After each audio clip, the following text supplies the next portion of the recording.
Hey, this is Hannah. We hope you're enjoying the Are We Happy Yet podcast. We've had so much fun with recording the first few episodes and have loved all the amazing feedback that we've gotten from y'all about the podcast. Thank you so much for listening. It means the world to us. Before we jump into today's amazing episode, I wanted to share a note from Jane and I. Jane and I are really sad and scared and moved and devastated and really wanting to help the folks who have been affected by the recent hurricanes, Hurricane Helene and Hurricane Milton. What a name. And so we wanted to do something to be able to support those who have been affected. It's really devastating and scary to watch. And we've been thinking about the folks that have been affected by it deeply. And so as part of our mission here at Are We Happy Yet, we want to do more than just talk about problems in mental health and support and community. We kind of wanted to put our money where our mouth is. And so as of today, Wednesday, October 9th, we are going to donate $5 to the Project Hope Hurricane Relief Fund for every 5-star review or rating on Spotify or Apple Podcasts for the rest of October. So as of today, we have 15 5-stars on Spotify, 17 5-star ratings on Apple, and 7 reviews on Apple. For any additional 5-star ratings and any reviews for the rest of the month of October, Jane and I are going to donate $5 to the Hurricane Relief Fund. We hope that this can at least make a little tiny dent in helping someone recover from the devastation, and we're thinking of y'all. Sending our love and thoughts. Enjoy this episode, and thanks again for listening. Bye.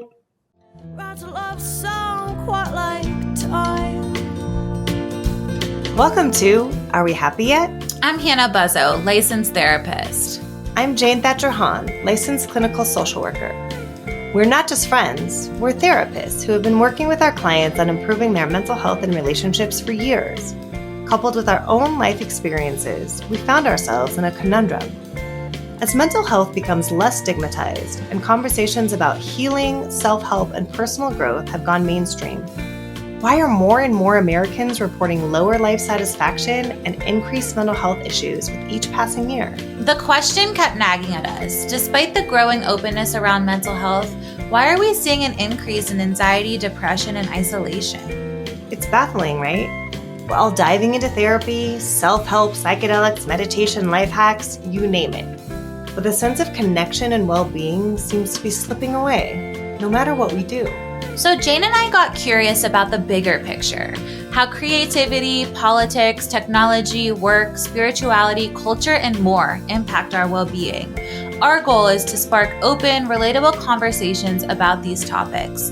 Through unfiltered discussions, a few uncomfortable truths, we'll have lots of laughter and lightheartedness along the way. Join us each week as we dig deep into these questions, share insights, and try to understand what will truly, finally, make us happy.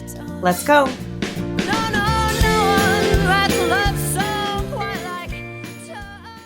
Well, Kayle, I am so glad you're here today for our conversation. Kayle and I met a few years ago. We are both psychedelic therapists and did our training through Innate Path, which is a local organization here in Colorado. And we both did our psychedelic therapy training there. And then after we did that, we both became trainers through Innate Path. And so Kayle and I met at our apprenticeship when we were learning how to translate this work from therapy into training other therapists. So Kayle and I met years ago doing that and then became friends and really wonderful friends. We've also worked together. We ran psychedelic groups together, became just really great friends and colleagues. So I'm thrilled to have you here. I leave every conversation with you just feeling so warm and fuzzy. And also, like, I learned a bunch of new things to ponder. So I know that will really translate into the podcast today. Thank you, Hannah. I'm really grateful to be here. Thanks, Hannah. I am really excited to have you here, Kayle. I know that this is going to be a really interesting conversation. I've already learned a lot from talking with you and preparing for this. Thanks for being on the podcast. Yeah, thanks for having me. Yeah. Same here. I've had so much fun talking just before we started recording. And when Hannah told me about the podcast about a month ago, I was really excited about the ideas that you guys had and your intention for bringing this into the world. It feels really important and really timely. And I got excited to talk about some things that have been really transformative in my life, some things in my personal and professional life. So hoping to share that with people. Yeah, we'd love to hear more about that. I know you have a couple of things on your mind. Do you want to jump in with a couple of those things that you've been working with and thinking about? Yeah. So I'm a licensed therapist, but for the past couple of years, I've been working with psychedelics as well. I've also been working with what I want to talk about today, float tanks or sensory deprivation tanks. Those have been a practice in my life for like the last 10 years. I found floating, I can kind of give a little background about how it came into my life and how I found it. Yeah. So I'm not going to try to remember what year this was. COVID was like many years ago. I was on a road trip for a couple of weeks. This was the first time I went on a long road trip across the country. I was doing lots of camping. And I pulled up in front of a floating center in Laguna Beach. I'd heard about floating, but I was living in Ohio at the time. We didn't have any floating centers around me. And it piqued my interest. And so I gave them a call. They didn't answer at first. And then they were like, they called back and they were like, we actually had a cancellation for the rest of our afternoon. If you can come on in. And I was just on the beach. So I came right in. And while I was in, so I had really no expectations, didn't look into like how to prep for this, just jumped right in.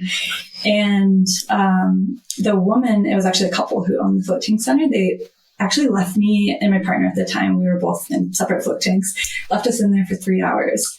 And wow. Yeah. Your first time? It's not normal. Okay. It's like 60 to 90 minutes. Okay. Shoot.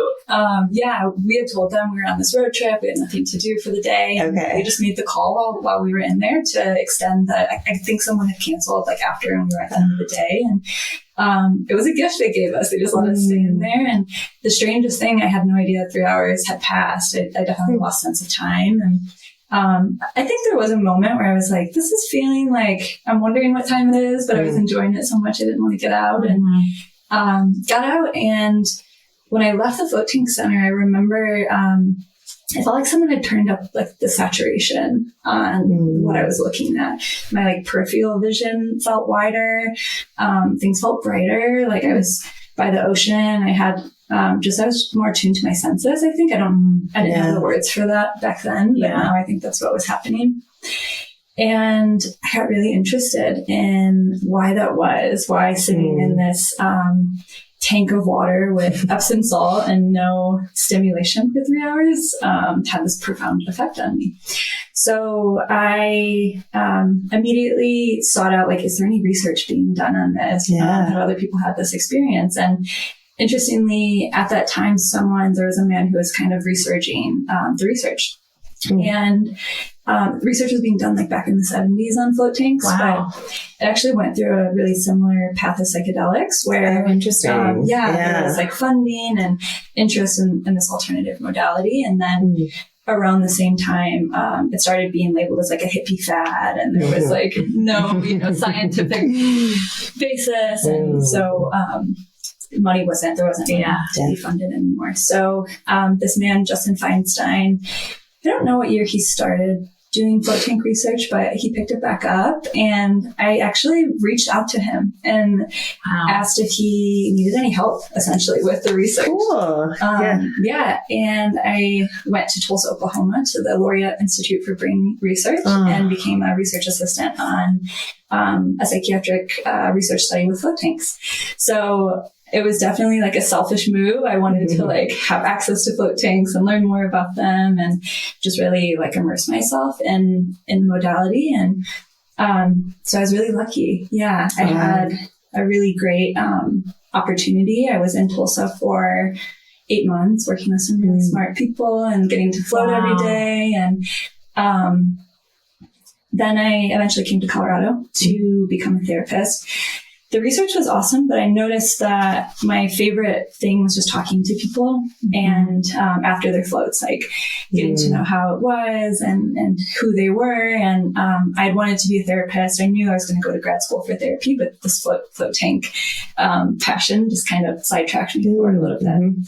And so I came to Denver, to the University of Colorado, got my master's in clinical mental health counseling, and started using floating once I started working in private practice with clients. Wow. I was still using it in my day-to-day life. It was a huge part of my healing. And I got really interested after finding out what some of the research was saying about floating, what it would be like to use it in a clinical model and to support my clients. What was some of that research that inspired you and made you so curious about float tanks and how to apply it with clients? Yeah. So every participant during the research study was having a state change after their float, reduced anxiety, more. I think one of the assessments was like about serenity, and so increased feelings of serenity and wellness, well-being. Wow. But the thing that was most intriguing to me was that the participants were their interoception or interoceptive awareness was increasing. At the time, I had no idea what that was. And I found out it was a sixth sense. It is your ability to attune to the internal sensations in your body. And whether that's temperature or your sensation of being hungry or your heartbeat or just anything that's going on inside of you. And this gave me some great language to describe my own experience because I was noticing I was feeling more in my body. I was feeling more grounded, like I said about my first experience, and having just a sharper sense of what was going on around me.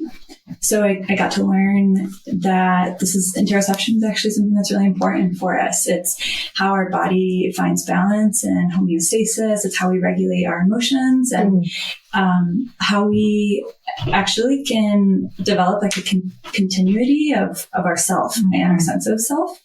Kind of like where we begin and someone else ends. Wow. Or where we begin and things around us. And totally. And so I learned more about interoception and how an increased sense of interoception is really great for mental health.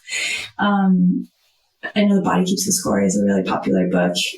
He talks about it in the book, how it's actually a really important thing to develop, to start to gain awareness around in trauma work.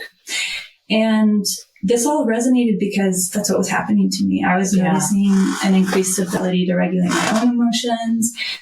I was noticing less reactivity. I was even noticing that certain sensory issues I had, like not enjoying bland food, really needing to spice up my food or have a lot of condiments with my food. I was food was just tasting more rich, just in its pure form. So I had all of these personal things that were happening, and I wanted all of these things for my clients, of course. Totally. And so I started introducing the idea to clients, especially clients that had a similar background to me.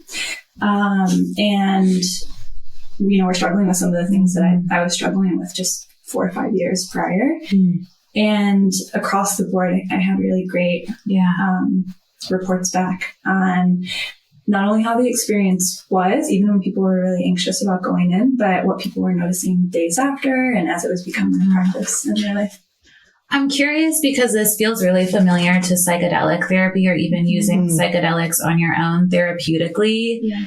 Getting an increased awareness, I think, is the goal. But when it's new, it can be so uncomfortable and challenging and hard and ungrounding for folks. Totally. So for you, and when you were doing the research, how did you support yourself? How did you integrate? How did you trust the process that these heightened awarenesses that can be so difficult or uncomfortable or new were for the greater good? Yeah, absolutely. It's a great question. And it wasn't all easy. Yeah. It was a lot of learning. And And also not every float session was easy breezy either. I think as I developed more awareness, there would be some experiences I had in the float tank where I was feeling a lot of dysregulation and activation in my body. And at the time I didn't have any of my psychedelic therapy training.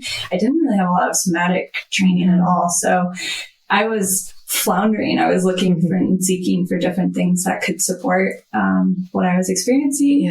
Different modalities, therapy, of course, yoga, meditation, breath work, really everything under the sun. Good. And so much of it helped. And I think that's my intention in bringing it to clients in a therapeutic container too, and where I think it is really helpful to have someone talk to you about these things, because I really was, I made myself a guinea pig. And I jumped into the whole floating world without a guide or a mentor in regards to like what was happening to me throughout the process. And so that's been really valuable with, to work with clients. And when they come in and they say, this happened in the float tank, or no, this is happening.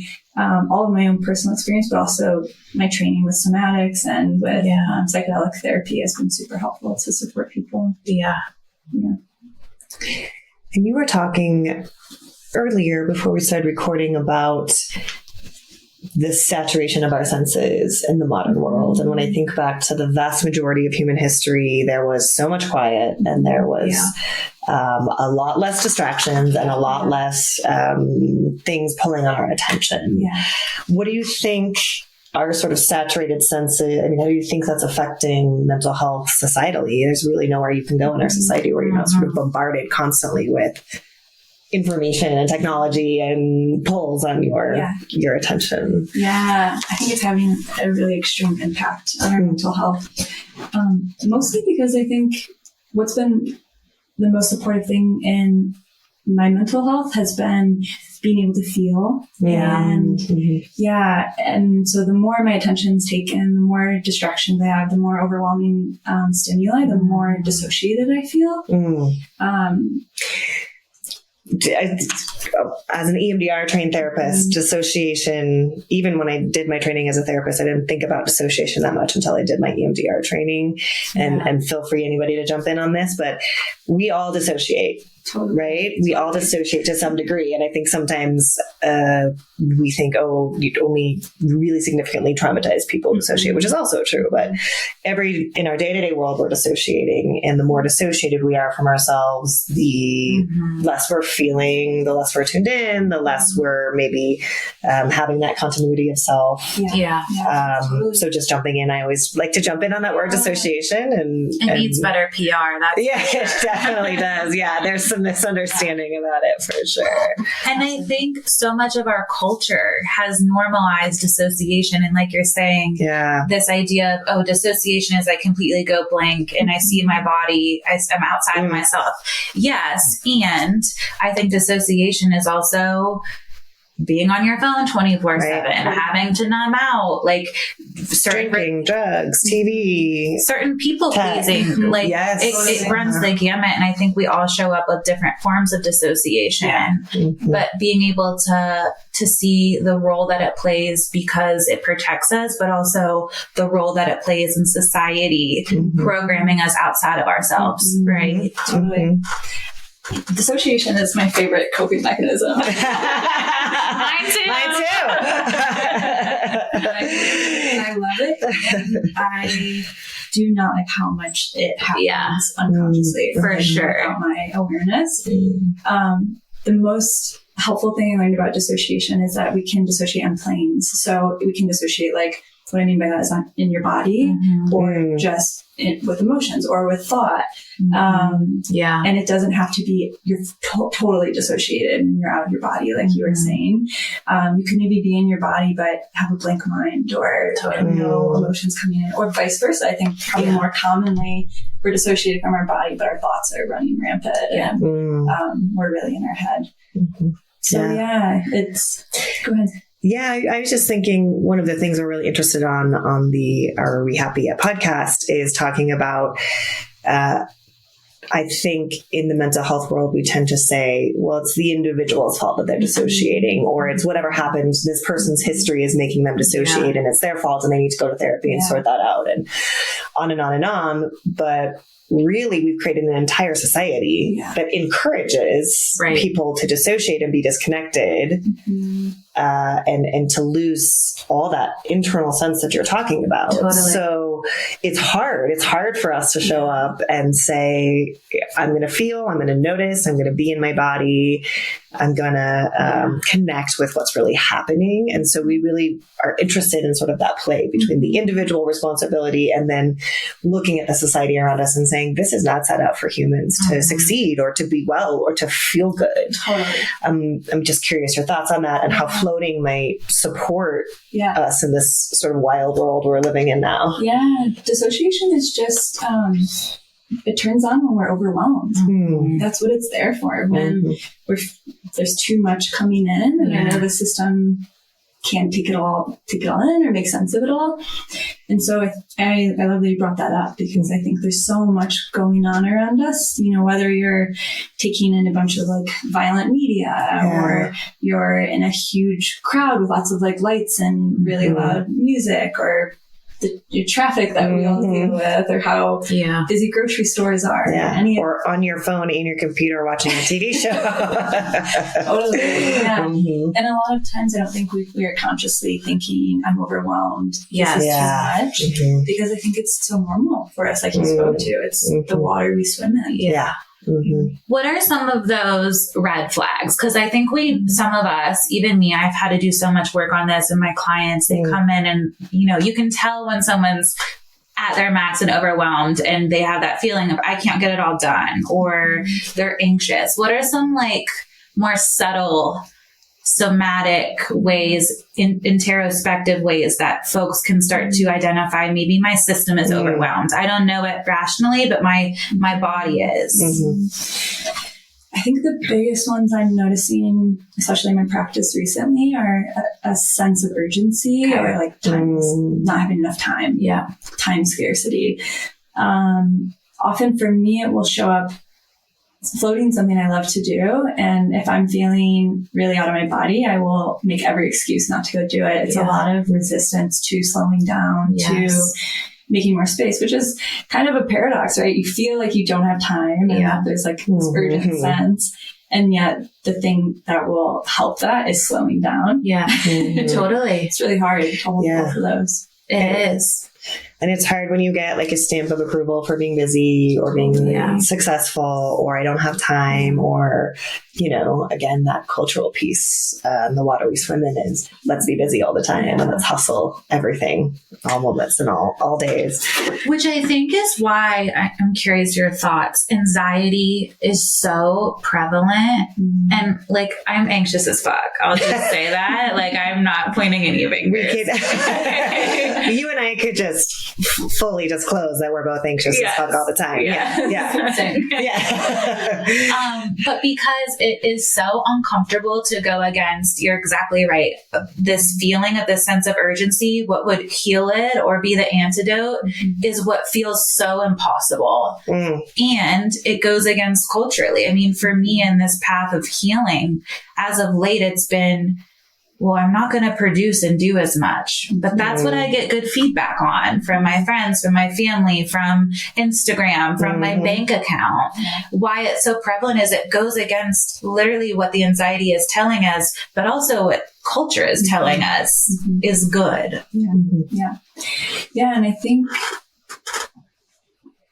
I shouldn't speak for other people. My experience has been that the reason I want to do all of those things and do more and produce more is usually for connection or validation or some kind of affirmation or positive feedback.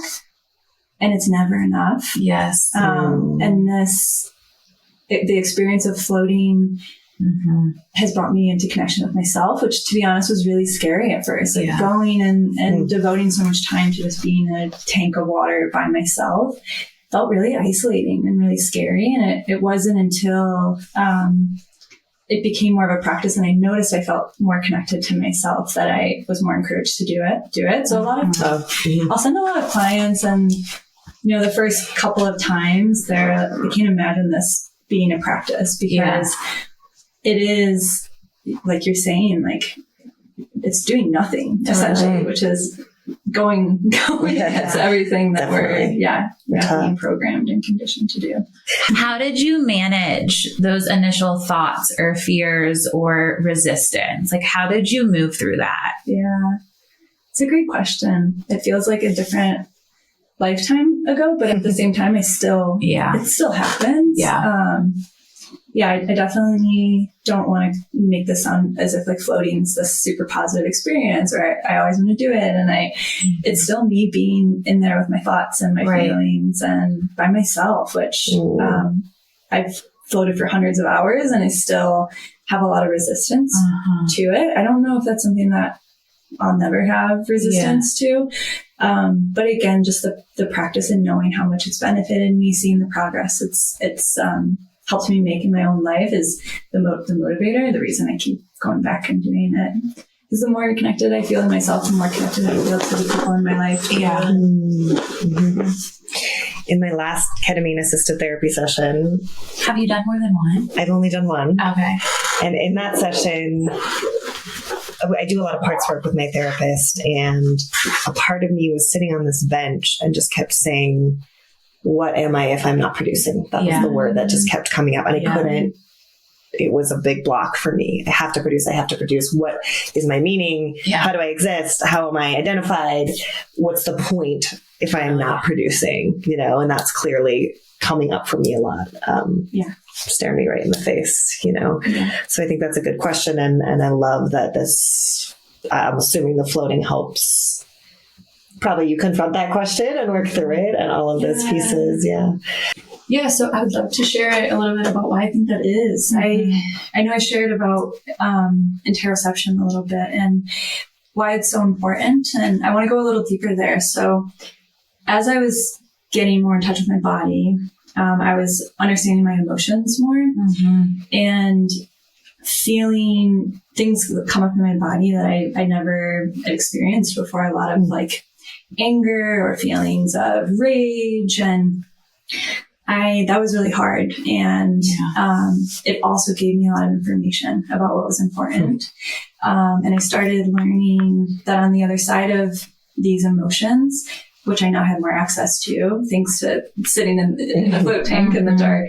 On the other side was more clarity and about what that emotion was telling me. I think what I'm talking to clients about often is that our emotions are information, and they're signals, and they're messengers. And so floating became a practice of spending time with my emotions, and a huge benefit of that has just been more clarity around what I need, what's important to me, who's important to me, what places I go are important to me, and things like feeling anger, feeling sadness, feeling disgust, a lot of these emotions that I was definitely conditioned against feeling and understanding have given me a lot of clarity into what I need, what my needs are.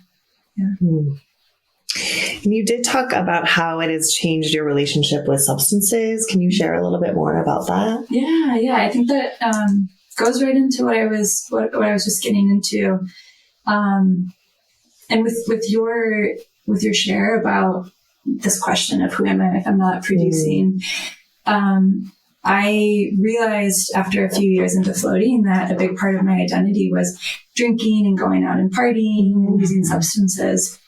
And I began to ask similar questions around who am I without these behaviors and these habits, and also a huge workaholic and so recovering from that as well. And so similar questions to productivity as well.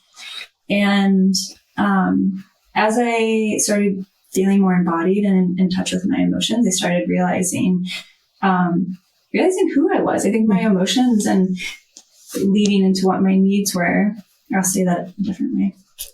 I think my emotions giving me a lot of insight into what my needs were helped me understand who I am more.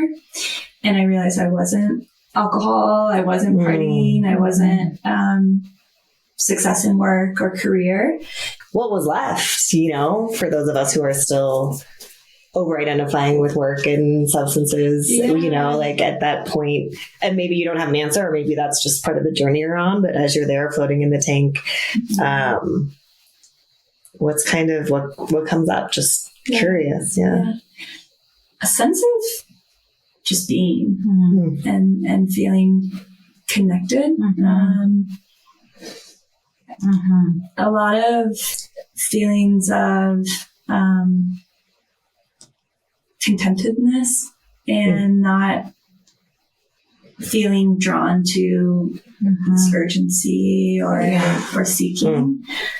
And I think having that felt experience allowed me to notice outside of the float tank where I was feeling that and with who I was feeling that and where I was feeling this anxiety or this urgency or dissociation or sense of overwhelm. Totally. So being able to access like that contentment, not the elation, not the ecstasy, not the numb, but just like being. Yeah. And I started wondering if that was just me. Yeah. And if that was all of us. I didn't know at the time. And I think on a good day I know that, but more often than not, I'm getting caught up and tying my identity to anything outside of me. Yeah. But it's a good reminder. And I don't think floating is the cure-all or the solution or, you know, you start doing it and you know who you are and you know you're connected with everything in the world. And, but I think it's a way to remember. And for me, it's helped me remember more often than not. Well, and it sounds like floating is a tool, just like psychedelics are a tool, just like yoga is a tool. And really what, I don't want to say goal, but I'll say it, is that introspection, that being able to be with yourself, no matter if it's hard, no matter if it feels good, if you feel contentment, like being able to attune to what's going on for you is, I mean, the goal for all of us, right? Yeah, absolutely. Yeah, and I want to talk a little bit about what is special for floating, because as you brought that up, that came up for me. One of the guys that's doing a lot of the research on floating right now, he has a theory that because you're in this environment where there's no stimulation, and you are weightless, there's 2,000 pounds of Epsom salt in a float tank. Wow. So you're completely floating. So your spinal cord, it's not having to use energy. Your body's in a physiologically relaxed state. And so his theory is that when you're in the float tank and you're feeling anxiety, whether it's like your thoughts you're in like an anxious thought loop, or your body like has sensations of anxiety, your body is safe. It's physiologically not anxious because you're weightless. There's no stimuli coming in. And so his theory is that if we're in there and we're feeling anxiety while our body is feeling safe, it's creating this new association to feelings or thoughts of anxiety. And that in my experience outside of the float tank has translated to, and I notice my heart's racing, or I notice my temperature is changing, or I'm feeling tension in my body or discomfort in my body. There's not, I'm not as quick to go to something's wrong, or I need to change how I'm feeling, because I have a lot of practice of being in the float tank and feeling safe, knowing that I can experience these things and I'm just in a tank of water by myself. And I guess that makes me think so much of how realistic is it to think that we as humans, as women in 2024, how realistic is it to think that we're not going to be anxious in the world that we are? Right. Not realistic. Right. Yeah. Being anxious in today's world, I know you've heard me say this a million times, is is an appropriate response. I think it's appropriate to experience anxiety and some depression in the world, based on, I think, what's coming at us and all these things we're talking about, all the overwhelm and all the saturation and the trauma of the news and the way that we're relating with technology and all of these things. So I think it's an interesting conversation to not say, why are you anxious, and go fix that in the tank, but, oh my God, you're living in this world. Why don't you go use some flotation therapy to help you reconnect with some things that have been cut off or taken or that are just hard to access right now. Yeah, and to be with anxiety and what you're feeling too. Yeah, floating for me is not about fixing your anxiety or curing it.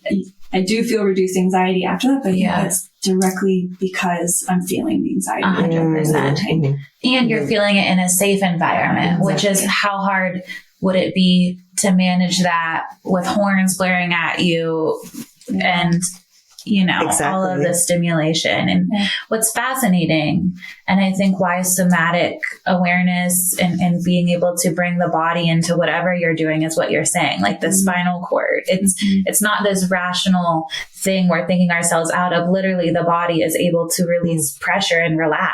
Tension. Yeah, totally. I was reading your bio on your website, and you talked about that you can't just think your way right into health and well-being and a reduction of trauma and anxiety. And I think that that's a very positive direction the field is going in, that we've got to start talking about all the doors that we need to go, all the doors we need to use to get into healing trauma and reconnecting. And I always tell my clients, throw everything at it. Throw everything, right? Like, my healing has been art and journaling and therapy and nature and relationships and all of these pieces. And so, this seems like an amazing tool to add to that spectrum. Yeah, it's been a great gateway drug into modalities. And a great benefit has been, the more I've been feeling, the more I've been able to feel what feels good. And so when I'm doing all these different modalities like yoga or connecting with nature or listening to music, I'm feeling more, and I can go toward what feels good rather than what doesn't feel good. Can you talk more about how important you think feeling good is when it comes to healing? Yeah, I would love to. I think it's the most important. Yeah. I would say in the last year, I've become a huge proponent of self-compassion and love, and a lot of these things, if you would have asked me 3 or 4 years ago, I would say they're cheesy or, I think I still have a lot of internalized stigma around it. It doesn't sound smart to, tell someone to go just tell themselves they love themselves or have self-compassion. But I think it's been the most important thing. And I really believed for a long time that you had to suffer to heal, and that you had to, even a lot of, I think, somatic therapists and people in our field, even the way they talk about sitting with your feelings does have this totally message that it's going to be painful and it's going to hurt. And I don't think it has to be that way. Emotions can be painful for sure, but you can feel them in a really safe, comfy environment that feels good. Floating feels great. You're just you're weightless, and the water's warm and it's salty, so it feels really soft on your skin. And a lot of the other practices I have feel good too. Yeah.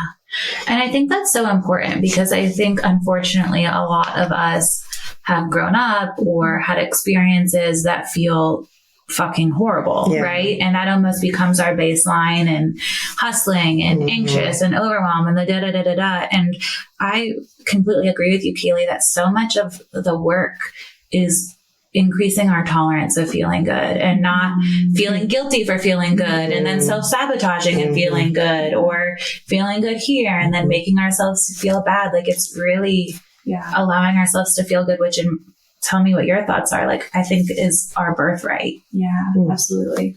Yeah, pleasure, feeling good is absolutely our birthright. And it's been interesting to see how hard it's been to step into that and to do practices that feel good. And still, I have days where I know things are going to make me feel good. I know going on a walk or stretching or having a glass of water is going to make me feel good. And I'll be trapped in my mind thinking, well, I have to do this, or, I actually need to finish this podcast, and it's going to have the answers for me that make me feel good. And this podcast will. Yeah. Like others might not, but this podcast can make you feel good. Yeah. It's so funny. Yeah. Good. I was just going to say, it's been interesting to see how difficult that is, and continues to be. I don't think it's a natural thing I go toward. Yeah. It's funny because I intellectually agree with joy and happiness is our birthright, but even as you said, I feel the resistance, right? And I think it's that interesting, and I talk a lot about this with clients. Are we wired to feel safe when we're happy and relaxed and content? And there may be some evolutionary things that would be interesting to explore at some point. But we're in a different era, right? Totally. We're in an era where, letting our guard down and feeling happy and feeling joyful and feeling safe is actually usually quite safe for a lot of us, not for everybody, but for a lot of us. And so how do you teach your system that feeling good is good and that you're physically safe and emotionally safe and that you could increase your tolerance even for feeling good and feeling joyful? And I was thinking about the language we use, therapists and others. Well, they're not doing the work. Or I got to do the work, right? So when we think about healing and whatever the story we have about fixing ourselves and being a better, more enlightened person or arriving at a different place, we call it work. Yeah. And there is challenge, right? There is challenge to working through trauma and connecting with yourself and all of those things. But there's also joy and there's also moments of calm and peacefulness. And so it's just interesting language. It's like the hustle culture is even in our therapy. Yeah. And I have clients who want to nail therapy. They want to come and get an A+ and a sticker and they want to do it great. Yeah. Totally. It reminds me, Kayle, so much of the ketamine assisted psychotherapy group that you and I ran with some other colleagues last year. That the work, I think, for so many of those women in our group was to let themselves relax and enjoy it and not worry about when it's going to end or if it's going to get scary or if it's beneficial or if they're getting something out of it. That was something that came up a lot. Totally. Was, am I going to get something out of it if it's just me feeling good on drugs? That's exactly what we're talking about. Feeling good is the work. Yeah, I think it's incredibly vulnerable to feel good and to bask in pleasure. And it was amazing to see how that was the most difficult thing for the participants in our group. And the hardest thing, I think, especially for people that have experienced trauma, people that have experienced a lot of trauma, which most people in our society, I would say, they're used to feeling bad. They know what feeling bad feels like. They know what feeling, or maybe I should say threatened or scared or anxious feels like.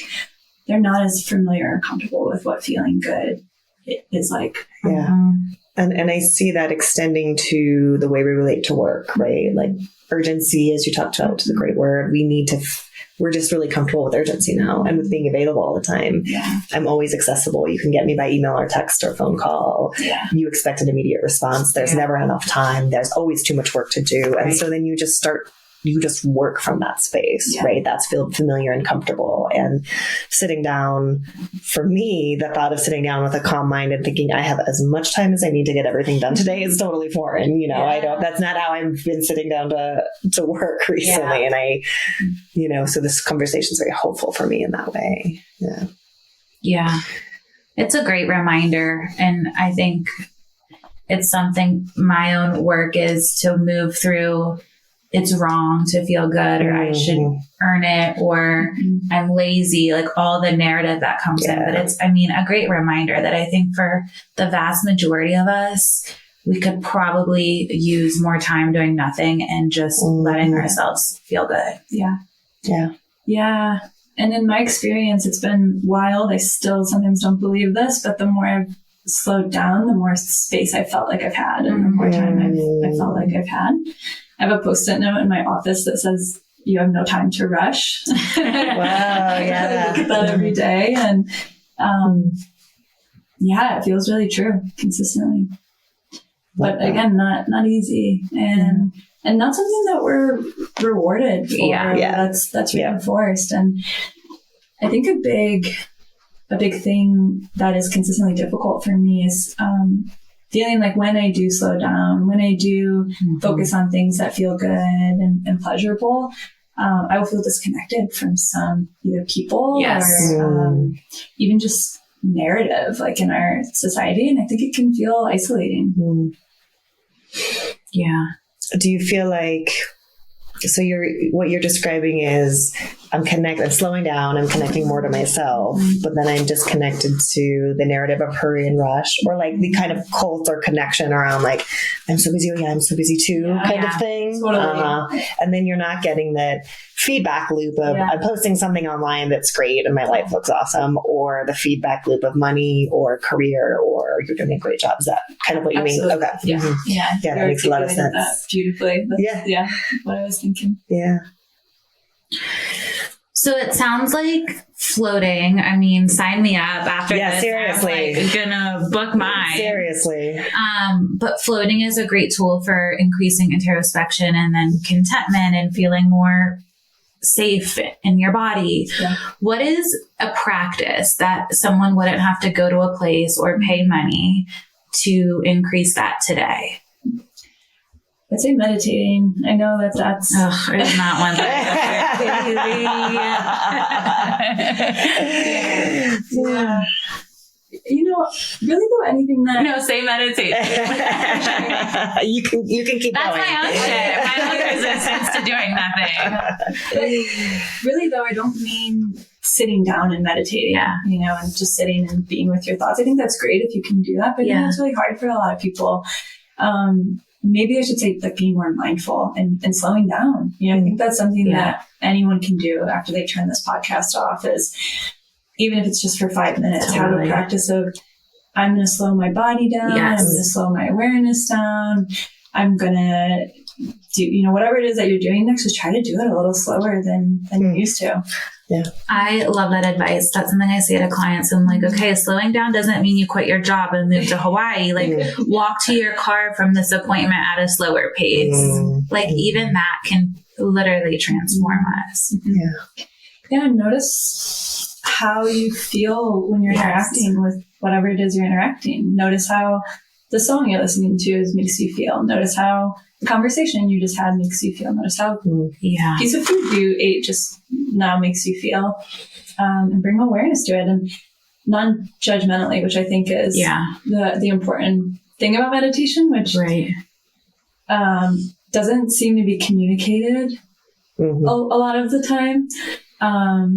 There's a lot of like narrative around sit down and meditate and empty your thoughts, but not whatever comes up is perfect and just how it's supposed to be. Yeah. Well, and then there's the I'm bad at meditation because my thoughts keep popping up. Yeah. And I think that's, to your point, that's what we are all doing in that meditative space. It's just so wild how much that is just a workshop of everything we're talking about. Like even sitting down and meditating has to be done for 20 minutes twice a day. And you're going to be good at it. Right? Yeah. Anything I think can be taken and we can bypass like what we're talking about in this conversation. Yeah. It can be just used as like another productivity measure or it's doing something to get to something. Not necessarily just doing it to see how it feels and what it's like. And what do you think that's about? The need to always do something productively or effectively or perfectly. Like, what do you think that is? Shame. I think it's shame-based or like rooted in shame. The striving to do things good and right or the way they're supposed to be done. And I think the reality is that sometimes just sitting with what is going on won't feel good or it won't feel right or we'll notice something that we've never noticed before and it's scary or weird. And I think a lot of shame is tied to that and it makes us not want to do it. Yeah. But it's easier to figure the puzzle out or do the thing that we're told to do or because it's outside of us and it's more tangible, I think, than like whatever arises inside of us when we slow down. Right. Yeah. And like it's us being good. Mm-hmm. Yeah. Yeah.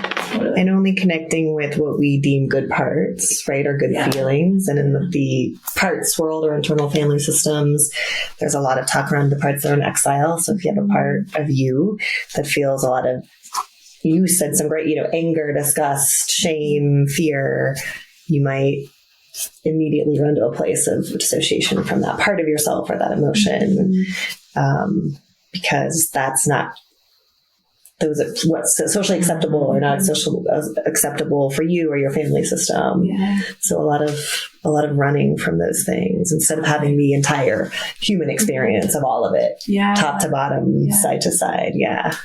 And I think any of our core emotions too, to add to what you said, a lot of us have shame around feeling joy or pleasure. Yeah. And so if that's what comes up when you slow down, it's like, oh, this feels good. So many of us have, like we've been talking about, shame around it shouldn't feel good. Yeah. Kayle, if someone's like me and literally already in my head itching to like book my float this week, where does someone start? What do they Google? What do they look for? How should they prepare? Yeah, so if you're in the Denver area, I always recommend there's 2 places, Samana Float Center and Easy Float. Okay. But if you're anywhere listening to this, you can just Google Floating Center in my area.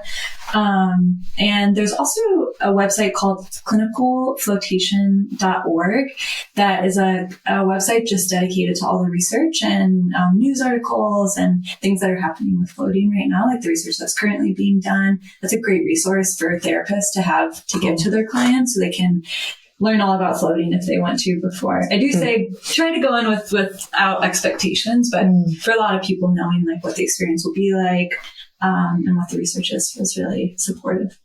And do you recommend that someone plan to do one and see how they feel? How many tries should you give it before you decide, oh, this is really working for me? I always say three tries. Okay. So the first time you go, your central nervous system is not going to be used to no stimulation. Mm-hmm. So the first float can be the most uncomfortable. That wasn't my experience, but for a lot of people, they'll have the experience of my mind didn't shut off, or I was feeling anxious, or I wanted to get out. And that's really because of the lack of stimulation and your mind not knowing what to do with that. So I always say 3 is great. Even doing it more than once is great. It'll give you good information about what it's like. And then advice for preparing for the experience and integrating the experience. So for preparing, try to have low expectations. I think not expecting like this is going to be really comfortable or this is going to be really scary, but trying to go in with an open mind and letting whatever comes up come up and know that it's perfect and right and exactly what's supposed to happen. The people that work at floating centers are great. They will give you like a 15-minute introduction to the experience when you go in. So they'll explain all of this stuff, like don't touch your eyes because it's salt water. Or, they'll show you where the earplugs are. You take a shower before you get in the float tank, and they'll explain like all of those details. But as far as prep, just going in as open to the experience as you can. And then integration, I love that question. I think making space afterward, whether it's to journal, to talk to someone else about the experience, is a great way to integrate. Oh, I can't wait. I know. I'm already so glad you told me about the eye thing, because you know what? That would be me, that I would just be like, get me out of the floating. So I'm already feeling better about it. Yeah. Do you always suggest that people also be in therapy while they're using float tank therapy? I don't always suggest it. I do think it's great though. Yeah. Of course. I'm a huge proponent of people's autonomy. And if you want to talk to your friend about all your floating experiences or a mentor or someone like that, it doesn't have to be a therapist, but I do think a therapist that's trauma informed, trained in somatic work can really transform the experience. They're going to help you understand what's happening. They're going to be a support, an unbiased, non-judgmental person that you can talk to, which I think really helps especially if what you're doing is going into to heal and to feel. Oh my God, Kayle, thanks for coming. This was such a great conversation. Really, yeah. Thank you so much. Thank you both. This was a great conversation. This is what I'm talking about. I could just talk to you forever. Kayle, if folks are local to Denver and want to work with you or aren't local and have questions about floating, where can people find you? So I'm a part of a group practice called Origin Wellness Collective, and you can find us at originwellnesscollective.com. And that's the best way to find me. Great. Great. And we'll put all of this info, including all the resources we talked about, in our show notes. This was such a great conversation. I learned a ton, really invigorated by talking to you. Thank you. Thank you both. Thanks for having me here and this podcast and all the work that you both do. Yeah. Thanks, Thank Kayle. you. Love you. Love you too.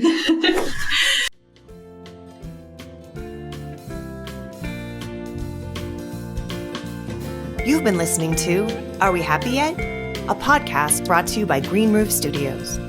This episode was produced, recorded, and edited by Jane Thatcher Hahn and Hannah Buzzo. All original music was written and recorded by the Jane Thatcher Band. For more information about the show, or to get in touch with us, please visit our website at www.arewehappyyetpodcast.com. Thanks for joining. See you next time. God, we sound so smart. It's like, I'm like, we're going to be freaking Joe Rogan. Seriously. Like, move over. Yeah. Move over, Joe Rogan. We're coming with our $100 million mansion in Sweet. Austin, Texas. I feel it now. With big old fucking animals on the wall. I'm going to become a hunter. You're going to have so much time that you'll just be like, I think I'm hunting now. Maybe I'll start UFC. This is what it's like to hang out with your Leos. Okay.